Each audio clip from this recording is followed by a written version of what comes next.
Boo! Did I scare ya? Did I gotcha?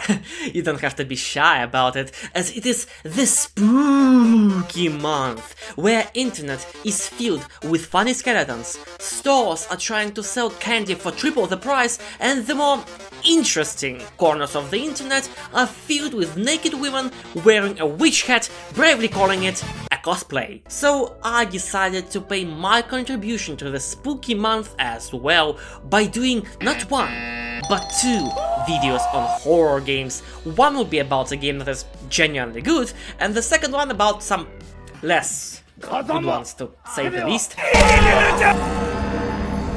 Resident Evil 2 Remake, the game that in a way resurrected the entire franchise, where we went from punching boulders to getting punched by the weakest man in Scotland. Scotland forever!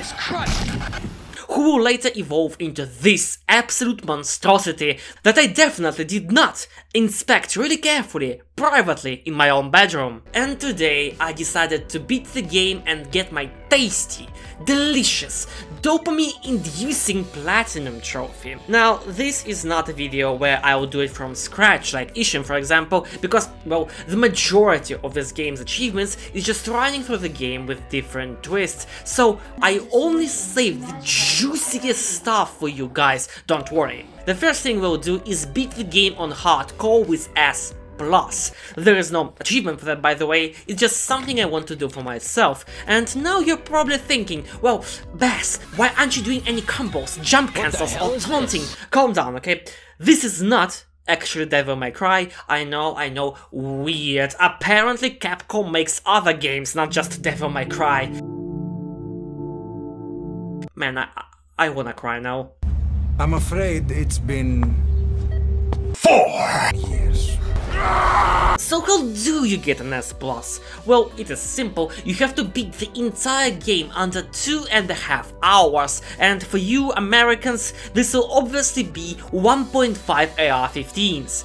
During your whole run, you can only save up to 3 times, and there is no autosave. And zombies are pretty much unkillable and unstunnable. That'll sure go great, I am certain of that. I chose Leon for this because I somehow still did not get an S rank with Leon for that one achievement, and kinda wanted to kill 2 stones with 1 bird.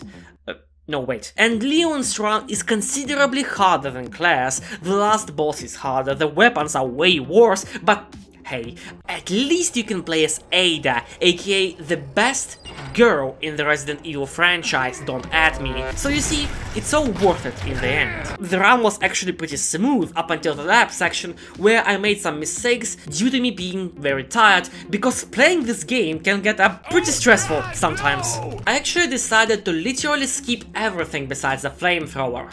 That's right, no NG shotgun to roleplay Uncle Dane, and absolutely no comically overpowered Desert Eagle. Because what the majority of people fail to realize is that the knife is actually the best weapon in the game. Those of you who've played Resident Evil, you know that the knife is one of the most efficient weapons you can use here. You do a lot of yammering, Mr. Flash Monster, but unbeknownst to you, I am a citizen of the glorious country called United Kingdom.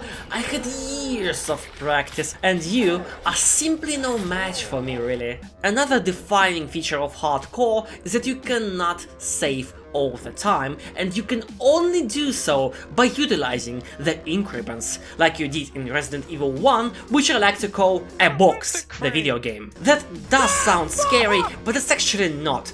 The game is very generous with these increments. On my first hardcore playthrough, I had never had an instance where I wanted to save but had no ink. The worst part is by far the lack of space. The game cuts like 6 inventory spaces from you, which is devastating, because sometimes the puzzle pieces you need to carry are occupying 4 or even more slots, and that means sometimes you will have to go in without a healing item. That is actually not a problem for me as I rarely get hit, but just the thought of not having a healing on me is an equivalent of peeping the horror. It pulsates inside my brain, telling me constantly that if I fuck up, that's an hour loss of progress. But then again, nearly not as much terrifying as having a shaking JPEG being shoved into my face every 15 seconds. Look at that man, he's terrified, while I'm over here, calm and collected, having the absolute time of my life. Anyway, the first part of the police station exploration went without any problems. If I remember correctly, I did not get damaged once. Liar, liar, plants for hire. The first part of the game in general is very easy, no lickers, no G's, no plants, and no, this guy. To this day, having hundreds of hours in this game, I still find the sound of his steps very unnerving. I'll be minding my own business and then hear him in the distance and think, he's right behind me, isn't he? That's the thing, when I'm stressed, I start using Marvel one-liners as a self-defense mechanism. Well, this is awkward. That worked better in my head. I am stuffed. The jail section went fine. Dogs were surprisingly not bullshit. Hey, it's that dog. And we quickly move on to Ada Adventures, right after being chased by this alligator that's probably named a Little Princess of Sweetness.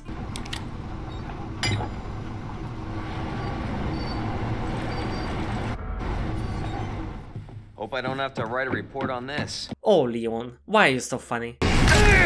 You know fellas, if your game does not have a serious section with poison enemies, you are not making a real game, I'm sorry. Oh, seriously, why does it smell like caca and wee-wees in here? Now serious are hands down the least fun part of the game, with everything looking the exact same and being filled with the game's worst enemy. G's, or as I like to call them, top G's, because if you try to roast them, they'll shrivel up, puke and die in the puddle of shit and piss. Now I already mentioned this section, but it is so terrifying, especially when you are first time playing this game. There are 4 G's here that you cannot run away from. I mean, you absolutely can, but you wouldn't do that on your first playthrough, come on. And they're just so yuck, you know? After that we move on to fight the Flesh Automaton Part 2, Hand from the Ceiling, Boogaloo. And I fucking hate this fight. The idea is to push him down with a crane, but sometimes you may miss and you basically have to start the whole thing again. Luckily for me, RNG was on my side and we move on to the sci-fi part of the game. This is the part where we are introduced to the plant enemies.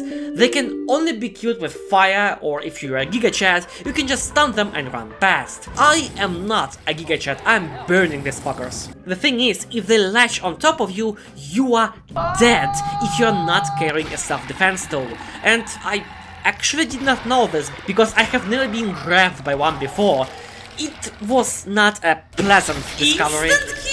But overall, the lab sections are pretty easy, as long as you know where to go and what the codes are. Or, you know, if you look them up because you have terrible memory, but you didn't hear it from me. So you have come to fight me again, huh? How many times do I have to teach you this lesson, old man? Do you want to meet my wife Susan? Or do you want to do a quick stop at Toby's and load up that plate? Boo! After that, it's time to fight the Mr. Axe, which I'm actually terrible at.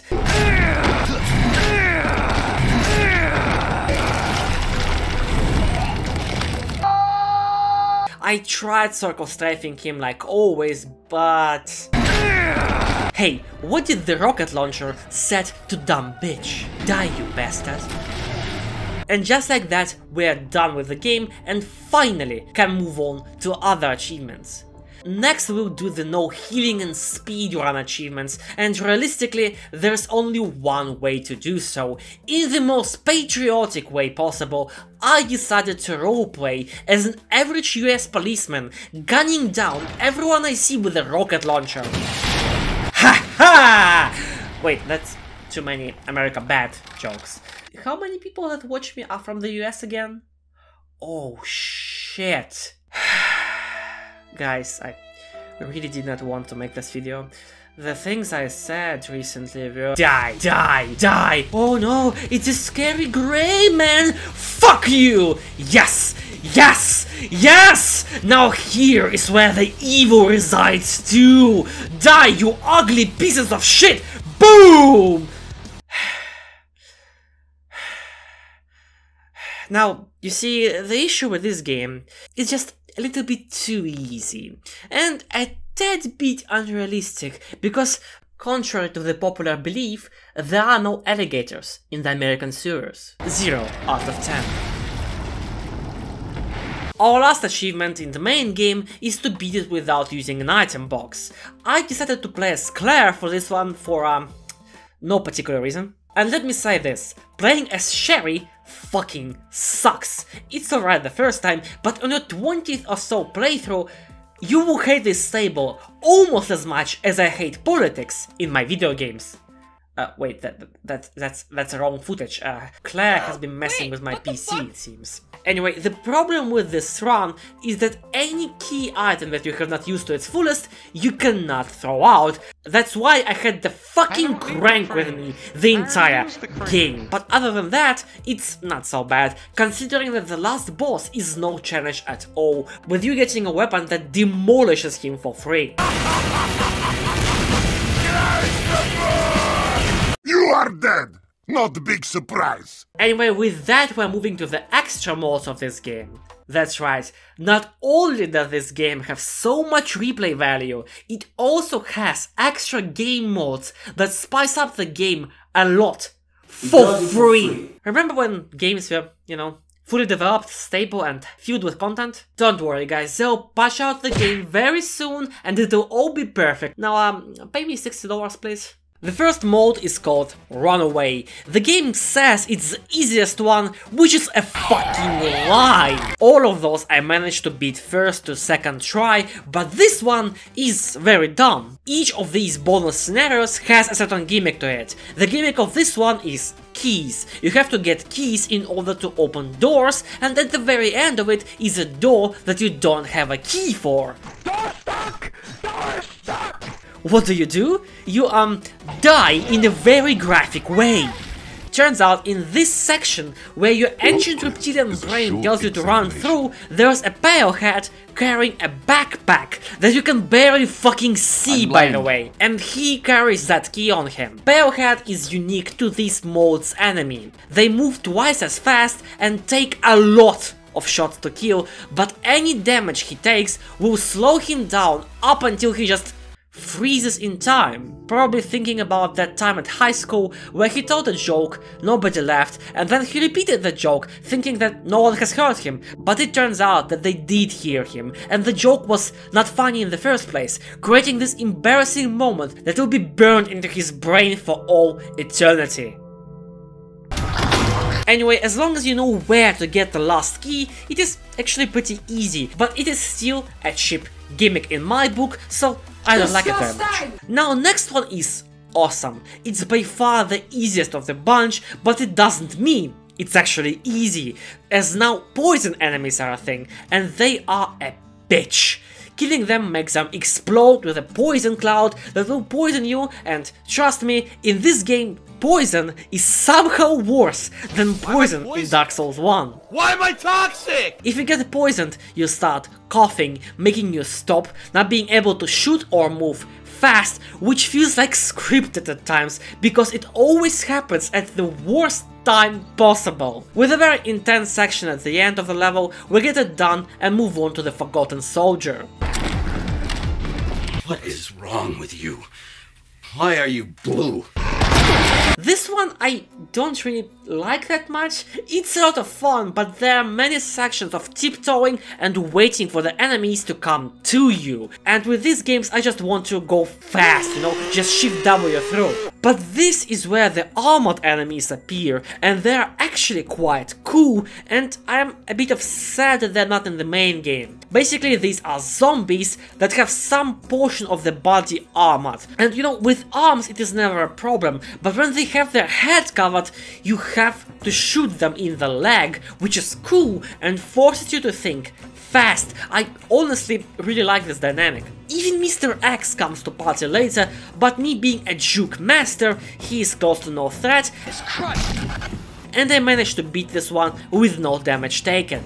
If the game fucking worked properly. I was saving this damn knife for this big bitch, and keep it in mind, I did the exact same thing before and he got stunned, but it seems like the game had a nuh-uh moment and I actually barely made it through instead of breezing in like I planned. But now it's time for the best part of this game, the fourth survivor. Hank is my favorite character from the Resident Evil franchise. Something about him being so comically badass just hits that neuron in my brain going, yes! Even his nickname is literally Grim Reaper, like, come on man, what in 2010 webcomics shit is this? I will never forgive DBD for making him a Legion skin, like, really? This mode is so goddamn good. You have a ton of weapons, tons of ammo, and you have to run through the whole game in reverse. No puzzles, no collecting items, just you and your extraction points. Oh, and if you're wondering what music I was using in half of my videos, it's the theme of this mode. I just love how the game throws everything it has at you. Mr. X, IVs, Gs, and still you prevail because Hank is just built different. It's honestly quite a shame that only 10% of people played this mode. It's way too damn good. Also, the zombies here are on hardcore difficulty, which means headshots do not stun them and you have to go for them toes. Can we cue in the 2018 PewDiePie meme here? Oh, we can? Nice, go for it. Where's my knee attack? I got your knees, boy! I got your knees! Ah! Ah! Knee! Knee! Knee! After spraying ourselves with a dollar store spray paint to look badass, we move on to our last challenge, which is... Wait, what is this? I don't remember this one. This is Nighthawk. Come in, Alpha. Alpha, do you read? Got it! Man, I thought you were all wiped out. I've been trying to... Okay, if this does not sell you on the Resident Evil franchise, well, I honestly don't know what will. The last mode is called No Way Out. Stop it! Don't open that door! Where we are locked inside of a gas station from the very beginning of the game and have to kill 100 zombies. Sounds easy, right? Well, there are also poison zombies. And armored zombies. And pale heads. No lickers, thankfully, but it is still very tough. Now, I remember when this came out, people were saying that this shit is impossible. And I was kinda anxious about starting it, but it really is not that bad. I actually did it on my second try. I would have actually done it on my first try if I didn't miss like a complete fool that I am over here. I actually quite like this mode. It's intense, mostly fair and very challenging. 1, 2, 3, 4. How many zombies are in my store? And there it is, gamers. We got them all. God damn, that feels good! I love this game. Resident Evil is without a doubt one of my favorite franchises of all time. There are some entries I really do not like, but overall it is amazing, so without a doubt I will be returning to it in the future. Thank you for watching, and I will see you in the next episode of the Spooky Months special. Boo! Got you again, didn't I? Don't lie to me, I know I did.